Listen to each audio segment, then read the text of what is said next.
गलती तो सभी से हो सकती है और आज मुझसे भी हो गई है गलती। तो हुआ कुछ यूँ था कि कल से बारिशें थी और तबीयत की नासाज़ी की वजह से पोट्स को मैं घर पर शिफ्ट नहीं कर सकी शेडी एरिया में। तो इन गुल दोपहरी के पौधों को चूँकि ज़्यादा पानी नहीं चाहिए और धूप भी नहीं है, तो ज़्यादा पानी के मिलने की वजह से ये गल ना जाए, ये सड़ ना जाए और इनकी तबीयत नासाज ना हो जाए। अब पोट्स को तो शिफ्ट नहीं कर सकी, ये तो गलती हो गई। लेकिन अब सोल्यूशन की तरफ आते हैं और बात करते हैं कि इसे किस तरीके से ठीक किया जाए और कौन से ऐसे काम करने हैं जो इस गलती को ठीक कर सकते हैं। इन पोटुलाका प्लांट को अगर सोलर फ्लावर प्लांट कहा जाए तो बिल्कुल गलत नहीं होगा, क्योंकि ये सूरज की ही वजह से ज़िंदा रहते हैं। लेकिन चूँकि बारिशों के दिनों में सूरज निकलता ही नहीं है, अगर निकलता है तो थोड़ा थोड़ा ही धूप देखने को आपको मिलती है। लेकिन अगर धूप बिल्कुल भी ना आए तो उसके बाद हमें कुछ एहतियाती तदबीर अपनानी पड़ती है। नंबर 1 तो होती है खाद। अच्छा, आगे चल के मैं आपको बताती हूँ कि मैंने कौन सी खाद दी है, लेकिन यहाँ पर मैं उन खादों के बारे में बात करूँगी जो अमूमन वो लोग देते हैं पौधों को जिन्हें पौधों के बारे में मालूमात नहीं होती या इन गुल दोपहरी के बारे में मालूमात नहीं होती। लोग अक्सर इसे जो है ना किचन कंपोस्ट खाद देते हैं। ज़्यादा औरतें किचन कंपोस्ट खाद बनाती हैं। तो ये जो किचन कंपोस्ट खाद होती है ये ठंडी खाद होती है, क्योंकि सब्जियों से बनती है और फ्रूटों से और किचन वेस्ट से तैयार होती है।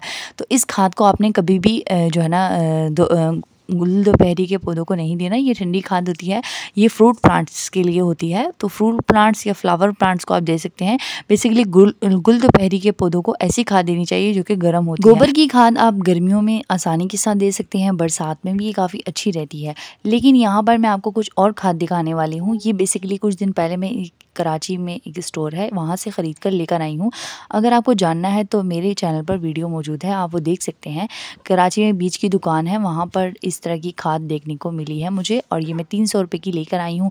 और ये खाद ऐसी खाद है जो बरसात में जो है ना कीड़ों को भी भगाती है और बेसिकली केमिकल की खाद है। ठीक है, आप गोबर की खाद का भी इस्तेमाल कर सकते हैं। ठीक है, गोबर की खाद भी बहुत अच्छी होती है गुल दोपहरी को देने के लिए, क्योंकि वो गर्म होती है। ठीक है, सिर्फ किचन कंपोस्ट की जो खाद होती है वो ठंडी होती है। ठीक है, क्योंकि वो जो है ना किचन वेस्ट से बनती है, लेकिन गोबर की खाद गर्म होती है। ठीक है, तो गोबर की खाद आप गर्मियों में पौधों को ना दें, बल्कि जब बरसात होती है तब और ठंड के मौसम में आप गोबर की खाद का इस्तेमाल कर सकते हैं। ये पौधों को सर्दी से और ठंड से बचाती है।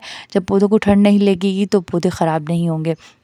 और ये जो खाद है ये भी बहुत अच्छी खाद है। ठीक है, आप इसे भी ख़रीद सकते हैं। बेसिकली केमिकल वाली खाद है, क्योंकि यहाँ पर जो है ना अक्सर चूंटियाँ आ जाती हैं गमलों में। ठीक है, और मेरे इन गुल दोपहरी के गमलों में काफ़ी ज़्यादा चूंटियाँ हो गई थी, और जिसकी वजह से मैं ये देने वाली हूँ। क्योंकि ये गुल दोपहरी के जो पौधे होते हैं, ऐसे पौधे जो है ना रूट्स में या स्टिम्स में जो है ना पानी को स्टोर करते हैं, तो उनमें ये ठंडा हो जाता है उनका पोर्ट्स। ठीक है, और उनकी सॉइल भी काफ़ी ज़्यादा ठंडी रहती है और चूंटियाँ वहाँ पर जमा होती हैं। ठीक है, ऐसे पौधों में चूंटियाँ ज़्यादा लगती हैं और ऐसे गमलों में भी बहुत ज़्यादा हो जाती हैं चूंटियाँ। तो इस वजह से जो है ना आपने जो है ना ख्याल रखना है, और इस तरह की ये जो खाद है ये देंगे तो ये भी बहुत ज़्यादा अच्छी है। आप भी ला के दे सकते हैं। ये मुझे टोटल जो है ना 300 रुपये की ये खाद मिली थी, और ये थोड़ा थोड़ा ही देना है। छोटे पौधों को थोड़ी देते हैं, बड़े पौधों को ज़्यादा देते हैं, और बरसात के मौसम में आप इसे दे सकते हैं। लेकिन बात अब यहाँ ये आती है कि अगर आपके पास ये खाद नहीं है तो फिर आपको क्या करना चाहिए। तो दूसरा सलूशन भी मेरे पास मौजूद है।